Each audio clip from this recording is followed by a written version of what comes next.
Hello students, हम अभी जो क्लास करेंगे उसका नाम है अतीत में दबे पाँव।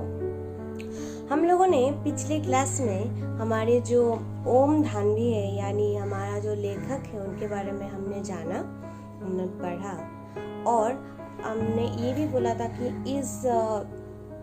ये जो चैप्टर है उसमें हम हमारे पास्ट के बारे में जानेंगे, मोहनजोदारो के बारे में जानेंगे, हड़प्पा के बारे में जानेंगे या फिर हम क्या थे, हमारे सभ्यता कैसी थी, इसके बारे में हम जानेंगे। तो चलो हम शुरू करते हैं। अभी अभी मोहनजोदारो और हड़प्पा प्राचीन भारत के ही नहीं दुनिया के दो सबसे पुराने नियोजित शहर माने जाते थे। एक टाइम पे क्या, अभी इस टाइम पे इस पूरे जो दुनिया है, सिर्फ भारत का नहीं, ये जो पूरी दुनिया है, ये दुनिया का सबसे पुराने शहर माना जाता है। जो मोहनजोदारो है वो पाकिस्तान के सिंध प्रांत में स्थित पुरातत्विक स्थान है जहाँ सिंधु घाटी सभ्यता बसी थी। सिंधु नद के सामने ये जो सभ्यता है उस पे वहाँ पे लोग उस टाइम पे उस जगह पे रहते थे। मोहनजोदारो का अर्थ है मुर्द का ढीला, मुर्दा जहाँ पे रहते हैं, मुर्द का ढीला वहाँ पे रहते हैं, उसका अर्थ है मोहनजोदारो। वर्तमान समय में इसे मोहनजोदारो के नाम से भी जाना जाता है। मोहनजोदारो उसको अभी मोहनजोदारो के नाम से भी जाना जाता है, ठीक है। और फिर हड़प्पा पाकिस्तान में ही है। पाकिस्तान के पंजाब में प्रांत का जो पुरातात्विक स्थान यानी हम देख रहे हैं, ये जो हमारा चित्र है इस पे हम समझ रहे हैं कि पुरातात्विक स्थान क्या है। जो माटी के नीचे माटी से ही बनाया गया है, जो घर, जो इमारतें, ये सब हमें ना माटी से ही अब सब कुछ बना हुआ है, तो इसलिए पुरातात्विक स्थान है। जो भी सिंधु घाटी सभ्यता का दूसरा प्रमुख नगर, पहले था मोहनजोदारो, उसके बाद सिंधु नदी में ही वो खत्म हो गया और फिर दूसरा एक जगह उस नदी से ही निकला जिसका नाम है हड़प्पा, दूसरे नगर बसा था वहाँ पे, ठीक है। तो मोहनजोदारो और हड़प्पा क्या है हम लोग समझ गए। सबसे पुराना जो दो शहर है वो है एक मोहनजोदारो, एक हमारा हड़प्पा। मोहनजोदारो सिंधु सभ्यता का पहला था, उसमें पुरातत्व दोनों ही है। एक समुद्र मतलब सिंध नदी में वो चले गए थे और उसके बाद उस नदी से ही और एक जगह निकला जिसका नाम है हड़प्पा, ओके। तो ये सिंधु घाटी सभ्यता के परवर्ती यानी परिपक्व दौर के शहर थे। पर क्या बोला है देखो, सिंधु घाटी के जो पुराने जो शहर है उसमें परिवर्ती यानी परिवर्तन, ये हमारे पास के दो शहर है जिन्होंने परिवर्तन से एक के बाद एक का जन्म हुआ और फिर आज हम बने। खुदाई में और शहर भी मिले थे। जब खुदाई हुआ और भी नदी से और भी खुदाई हुआ तो हमें और भी शहर मिला। मोहनजोदारो हड़प्पा से भी अलग दूसरा और भी मिला। लेकिन मोहनजोदारो तांबे काल के शहरों में सबसे बड़ा था। लेकिन मोहनजोदारो का जो सभ्यता है, इसका वो शहर है, वो सबसे ज्यादा बड़ा था। ये सबसे उत्कृष्ट भी था। यहाँ पर ही बहुत सी चीजों का निर्माण हुआ था, बहुत सी चीजों का, ठीक है। जैसे कि नील, जैसे कि कैसे जीना चाहिए, कैसे फसल करना चाहिए, ये सब हम यहाँ पे देखते हैं। व्यापक खुदाई यहीं पर संभव हुई। व्यापक खुदाई मतलब बहुत खुदाई करने के बाद हमें बहुत जगह मिला मोहनजोदारो के सिटी में। बड़ी तादाद में इमारतें, सड़कें, धातु पत्थर की मूर्तियां, चौक पर बने चित्रित भाड़े, मुहरे, साजो सामान और खिलौने आदि मिले। बहुत से क्या मिला, इमारत मिले, ये खुदाई करने के बाद इमारतें मिले, सड़कें मिले, धातु पत्थर से बने मूर्तियां मिले, चौक पर बने चित्रित यानी उस जो जगह है जो खुदाई करने के बाद देखा गया है कि वहाँ पे खुदाई करके भी कुछ बना हुआ है, खुदाई करके बना हुआ है कुछ, ठीक है। तो ये जो सभ्यता है, संभव है कि सभ्यता का अध्ययन संभव हुआ। ये खुदाई करने के बाद इतना कुछ हमें मिला, इसलिए हम इसके बारे में इतना कुछ जान सकते हैं। उधर सैकड़ों मील दूर हड़प्पा के ज्यादातर साक्ष्य रेल लाइन बिछने के दौरान विकास की भेंट चढ़ गए। रेल लाइन का जो शुरू हुआ उससे ज़्यादातर जगह क्या हुआ, जो कि मोहनजोदड़ो से बहुत दूर है। कितना दूर? सैकड़ों मील दूर है वो जगह।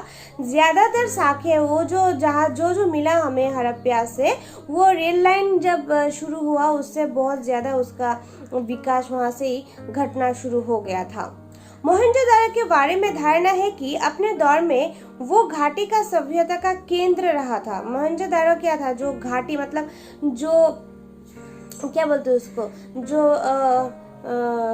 हाट बैठता था, जो व्यवसाय था, उस व्यवसाय में सबसे बड़ा जगह वो था मोहनजोदड़ो। वहाँ पर ये सब जगह से आते थे लोग और यहाँ पे आके व्यवसाय करते थे, यानी एक तरह की राजधानी। हाँ, मोहनजोदड़ो को एक तरह का राजधानी भी कहा जाता है आज के ज़माने में। माना जाता है ये शहर 200 हेक्टेयर क्षेत्र में फैला था। कितना हेक्टेयर?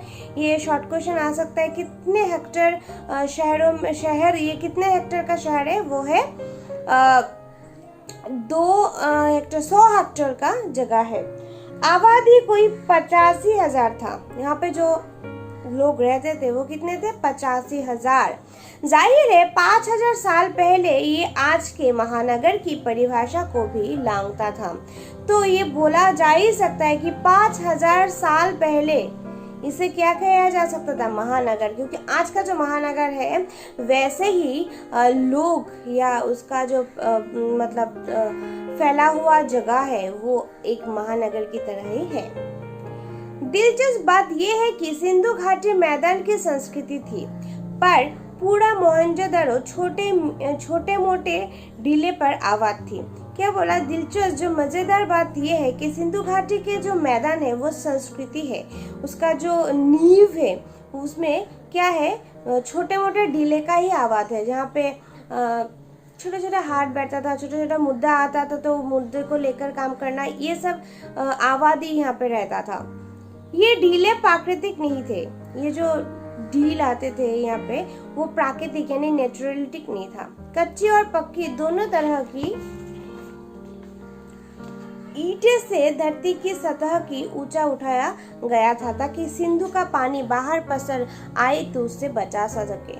तो ये जो ढीले था, छोटा छोटा ढीले था, तो उससे क्या किया? ईंट के सहारे उसका जो नींव है उससे बहुत ऊपर एक घर बनाया गया, मंदिर बनाया गया, ताकि जो सिंधु नद है उसका जो पानी है वो पानी हमें उस शहर को उड़ा के ना लेके जाए। ठीक है, इसलिए वो बड़े बड़े जगह बनाते थे। हम पिक्चर दिखाएंगे ऑब्वियसली। तो मोहनजोदड़ो की खूबी ये है कि इस आदिम शहर की सैकड़ों और गलियां में आप आज भी घूम फिर सकते हैं। मोहनजोदड़ो की जो खूबी है, जो हम अब आज भी उस सभ्यता में जाएंगे तो देखेंगे कुछ शहर अभी भी है, कुछ गलियां, कुछ शहर अभी भी है जहाँ पे हम घूम सकते हैं, और इसीलिए उस पे एक फिल्म भी बना है, आप लोग देख सकते हो। यहाँ की सभ्यता और संस्कृति का सामान भेले आ जाए वगैरह की शोभा बढ़ा रहा हो। शहर जैसा था अभी वही है। शहर जैसा था अभी उसमें आबादी नहीं है, अभी उसमें वो चांचल्यकर नहीं है, लेकिन जैसा था शोभा देखने के लिए, घूमने के लिए वो अभी भी अच्छा है।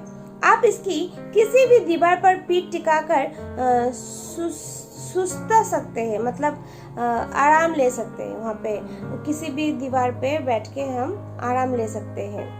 उसके बाद वो एक खंडहर क्यों ना हो, किसी घर की दहरी पर पाँव रखकर आप सहसा सहम सकते हैं। रसोई की खिड़की पर खड़े होकर उसकी गंध महसूस कर सकते हैं, या शहर के किसी सुनसान मार्ग पर कान देकर उस बैलगाड़ी की रून सुन सकते हैं जिसे आपने पुरातत्व की तस्वीरों में मिट्टी के रंग में देखा है। क्या बोले हैं कि आप अगर उस दीवार पे अगर आप कान रखोगे, दीवार पे अगर कान रखोगे तो सुना देगा आपका बैलगाड़ी का झुंझुनाहट।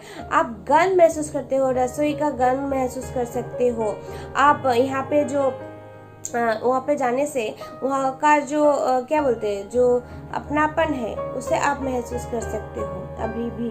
ठीक है, क्योंकि उसमें जैसे कि प्राचीन आदमी, प्राचीन सब कुछ एक साथ मिलके एक साथ ही लपट में आ गया था, ताकि अभी भी हमें उस जगह से उसी तरह का, उसी समय का जो मान्यता है, जो प्यार है, जो एहसास है, वो आज भी हमें महसूस होता है वहाँ पे जाके। फिर सच ये है कि किसी आंगन की टूटी फूटी सीढ़ियाँ अब आपको कहीं नहीं ले जाती, वे आकाश की तरह अधूरी रह जाती है। अगर हम किसी आंगन में जाए जिसमें टूटी हुई हो सीढ़ियाँ, वो आपको कहीं नहीं ले जा सकता। आकाश की तरह अधूरी मतलब ऐसा लगता है कि हम अगर ऊपर उठेंगे तो कुछ मिलेगा, वो नहीं है, क्योंकि वो तो अभी खराब हो गया, लेकिन कुछ सड़कें, कुछ गलियाँ है, वो तो मैंने बोला।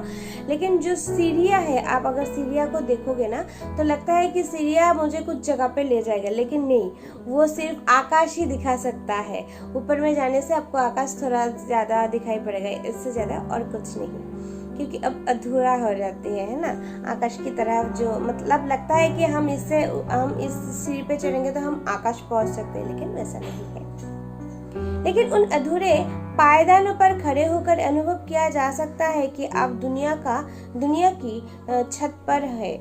वहां से आप इतिहास को नहीं, उसके पार झांक रहे हो। तो लेकिन हमारे लेखक ने ये भी कहा है कि आप अगर उस जो सीढ़ियाँ है उस पर खड़े होते हैं, और सीढ़ियों के एकदम ऊपर की जो सीढ़ी है उस पर आप खड़े होते हो, तो आप ये अनुभव कर सकते हो कि आप दुनिया का छत पे हो, क्योंकि बहुत ही ऊपर है वो जगह। और आप जैसे लगते है कि वहां से आप क्या देख सकते हो, इतिहास को नहीं, लेकिन उसका जो पार है, उसका जो नींव है, उस पर आप देख सकते हो। आगे पीछे क्या है, नीचे क्या है, ये सब आप देख सकते हो। सबसे ऊंचे चबूतरे पर बड़ा बौद्ध स्तूप है। हम बौद्ध स्तूप देखेंगे। ये बौद्ध स्तूप जो ईंट से बड़ा बनाया गया है, ये सबसे ऊपर है ये वाला बौद्ध स्तूप कहा जाता है इसको, जो सबसे ऊंचे है। मगर ये मोहनजोदारो की सभ्यता के बिखरने के बाद एक जीर्ण शीर्ण ढीली पर बना। लेकिन क्या बोला, लेकिन ये जो मोहनजोदारो का सभ्यता है वो बिखर गया था जब, उसके बाद कुछ जीर्ण शीर्ण ढीले मिलाकर ईंट इमारतें ऐसे बनाकर ये बनाया गया था। कोई 25 फुट ऊंचे चबूतरे पर 26 सदी पहले बनी ईंटों के दम पर स्तूप को आकार दिया गया। क्या बोला कि 25 फुट ऊपर है ये स्तूप, जो बुद्ध का स्तूप है। और इसमें क्या बोला कि ईंट के दम पर ये बनाया गया है और उसका एक स्तूप का आकार दिया गया है। वो कितना ऊपर है, ये क्वेश्चन, ये छोटा क्वेश्चन है, ये तुम लोगों को निकाल के लिखना है। यही आज का तुम लोग का होमवर्क है कि हम जितना पढ़ रहे हैं कि मोहनजोदारो सभ्यता क्या है, मोहनजोदारो कहाँ था, हड़प्पा कहाँ था, उसमें मोहनजोदारो में कितने क्या बोलते हैं आदमी रहते थे, उसको राजधानी क्यों माना जाता है, फिर महानगर क्यों माना जाता है, ठीक है। फिर कैसे मोहनजोदारो का यहाँ पे हम लोग लिखे हैं ना कि वो सबसे ज़्यादा उत्कृष्ट है, उसमें हम क्या क्या हमें मिला मोहनजोदारो से, या उसके बाद जो हम अभी पढ़ रहे हैं कि मोहनजोदारो के जो सीढ़ियाँ हैं उसके सबसे ऊपर जाने से हमें क्या महसूस होता है, किस नदी के पार में ये है, क्यों ऊंची इमारत बनाया गया है, किसके सहारे बनाया गया है, ये सब क्वेश्चन आपको लिखना है। उसके बाद आपको लिखना है कि सबसे ऊंचे चबूतरे का नाम क्या है, जिसका नाम है बौद्ध स्तूप, और ये बौद्ध स्तूप कैसे बनाया गया है, कब बनाया गया है, ये सब आप लोगों को लिखना है। फिर यहाँ पे क्या बोला, चबूतरे पर वृक्षों के कमरे भी है, वृक्ष जो भिक्षा करते हैं उसके कमरे भी है उस स्तूप पे। 1922 में जब राखालदास बनर्जी वहां आए, हम लोगों को मिला एक नींव कि कब 1922 में जब क्या हुआ, वहाँ पे कौन गए, राखालदास बनर्जी गए। तब क्या हुआ, तब वे इसी स्तूप की खोजबीन करना चाहते थे। जब राखालदास बनर्जी वहाँ पे गए तो उन्होंने इसी जो बुद्ध स्तूप का बारे में हमने बोला, उस बुद्ध स्तूप को ही ढूंढने के लिए वो गए थे। इसके गिट्ट खुदाई शुरू करने के बाद उन्हें अलहम हुआ कि ईशा पूर्व का निशान है। ये ईशा पूर्व का निशान है। जब वो अच्छी तरह से उसका जांच पड़ताल करने के लिए गया तब उनको ये अल्हाम अर्थात अनुभूति हुआ कि ये क्या है, पूर्व के निशान है। जो पूर्व यहाँ पर रहते थे उसका निशान यहाँ पे छोड़ा गया है। फिर भारतीय पुरातत्व सर्वेक्षण के महानिदेशक जॉन मार्शल के निर्देश पर खुदाई का व्यापक अभियान शुरू हुआ। उसके बाद भारतीय पुरातत्व सर्वेक्षण ये किसके निर्देश पे, जॉन मार्शल के निर्देश पर क्या हुआ, अच्छी तरह से उसका खुदाई करना शुरू हुआ और उसके क्या क्या है नहीं है ये सब अभियान शुरू हुआ। धीमे धीमे ये खोज विशेषज्ञों के सिंधु घाटी सभ्यता की दहरी पर ले आए। फिर देखा कि ये जब खोदते खोदते देखा कि ये कहाँ पे है, सिंधु सभ्यता के जगह पर है जहाँ से मोहनजोदारो सभ्यता का सूचना हुआ था। इस खोज ने भारत को मिस्र और मेसोपोटामिया इराक की प्राचीन सभ्यताओं के समक्ष ला खड़ा दिया। जब वो खोदते रहा तो देखने के बाद कि भारत को मिस्र और मेसोपोटामिया यानी एक जगह जहाँ इराक है, उस इराक सभ्यता सभ्यता का एक जगह पे लाके खड़ा कर दिया कि देखा कि एक्चुअली इसलिए बोला गया कि ये दुनिया का सबसे बड़ा शहर है। इसका जब अभियान शुरू हुआ उसके बारे में जानना बूझना शुरू हुआ तब देखा कि ये भारत के मिस्र और मेसोपोटामिया का इराक में जो है उसका एक दोनों का बीच में वो जगह था। दुनिया की प्राचीन सभ्यता होने के भारत के दावे का पुरातत्व का वैज्ञानिक आधार मिल गया। फिर क्यों इसको भारत या दुनिया का प्राचीन सभ्यता बोला जाता है उसका कारण वैज्ञानिकों ने ढूंढ लिया। उसके बाद और क्या हुआ हम अगले क्लास में पढ़ेंगे, क्योंकि ये चैप्टर एक इतिहास है। ये चैप्टर में हम हमारा पूर्व के बारे में जानेंगे, तो इसलिए इसको अच्छे से पढ़ो। मैं आज ही आप लोगों को ये दे रही हूँ, चैप्टर में भेज रही हूँ, ये अच्छे से देखो। देखने के बाद वो क्वेश्चन, अगर तुम लोगों के मन में कुछ क्वेश्चन है उसको भी रखो, हम डील करेंगे, हम पढ़ेंगे, उसके बारे में जानेंगे। तो जो हमने पढ़ा वो हम क्वेश्चन आंसर बना के 9 बजे के अंदर हमें सबमिट करना है। ओके, तो आज के लिए इतना ही। और ये आप लोगों का आज एडिशनल क्लास है, क्योंकि आज का तो ऐसे तो क्या बोलते हैं उसको, लिस्ट में है नहीं, रूटीन में है नहीं, लेकिन फिर भी हम लोगों का कोर्स ज़्यादा नहीं घटा बाकी सब्जेक्टों से। आप लोगों का कोर्स बहुत ही है, तो इसलिए हम ट्राई करेंगे कि हर दिन क्लास हो। और उसके बाद हमेशा रविवार को जो हमारा एग्ज़ाम होता है वो हमेशा हो। और FA2 के लिए प्लीज़ प्रिपेयर हो जाओ, अच्छे से परीक्षा देना। अगले दिन और भी कुछ जानकारी लेकर हम हाजिर होंगे। आज के लिए इतना ही।